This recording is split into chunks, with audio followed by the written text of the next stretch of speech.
It was the first cold night of October in Hawkinsville, a town that always looked normal, until the fog rolled in. Ethan, Mark and Josh had spent the evening in Ethan's garage, playing old board games, talking about crushes, and eating cold pizza.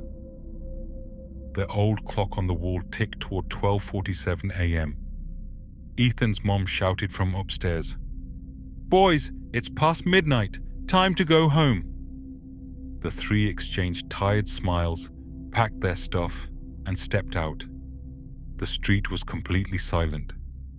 No barking dogs, no cars, just the distant hum of crickets and the whisper of wind brushing through trees. They unlocked their bikes and started riding home.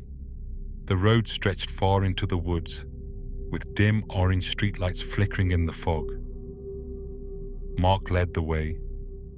Josh followed in the middle, and Ethan rode behind with his phone light on. As they rode, Josh said, "You guys know Miller's Bridge, right? My brother says some kid drowned there years ago.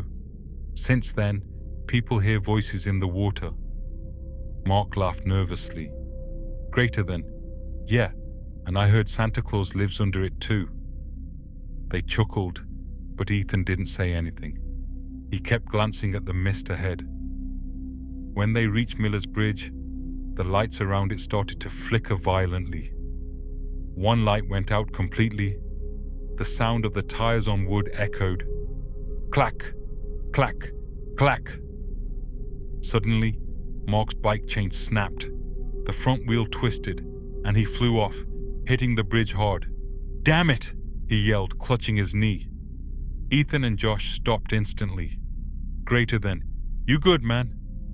Before Mark could answer, a faint sound came from beneath the bridge. Greater than, "Help! Me!" The boys froze.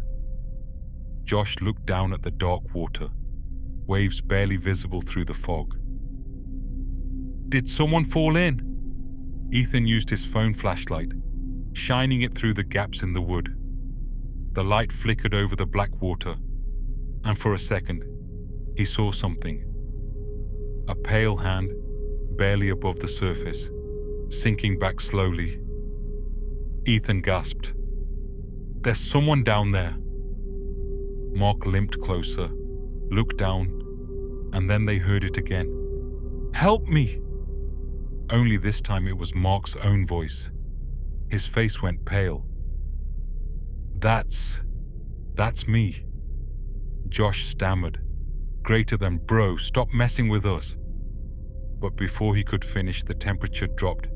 Their breath turned visible in the air. A deep, rhythmic creaking sound started echoing from beneath the bridge, like wood twisting underwater. Ethan's flashlight began to dim, and through the dying light, he saw wet handprints forming slowly along the planks, one after another, leading toward Mark. "Greater than, run," Ethan whispered. But Mark didn't move. His eyes were locked on the bridge railing. A figure stood there, tall, drenched, its head bent unnaturally to one side. Two faint white eyes stared back at them. Ethan and Josh grabbed Mark and ran. They didn't stop until they reached Josh's house, panting and shaking.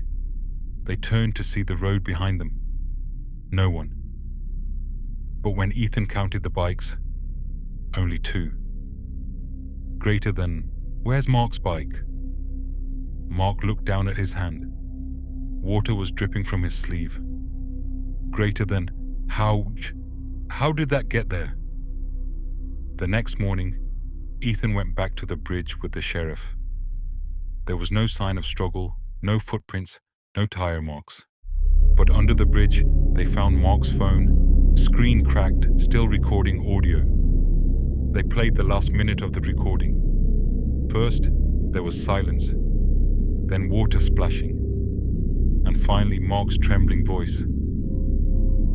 "Guys, it's not just a voice, it's me down here."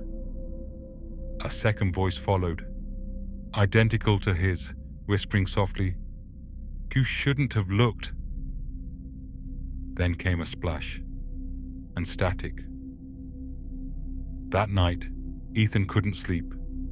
Every creak in the house sounded like dripping water. He got up, opened the window for air, and froze. Mark's bike was standing outside on the porch, covered in mud and dripping wet. The next day, Mark didn't come to school. His mom said she saw him go out early morning on his bike. But when Ethan and Josh biked past Miller's Bridge that evening, there was a third bike already parked there, and it looked just like Mark's. When Ethan got closer, he noticed something scratched into the wooden railing, fresh and wet, like it was carved that morning. It read, "Greater than, it's not over the bridge, it's below." Then, from under the bridge, the whisper came again. This time, 3 voices together. Greater than, help us.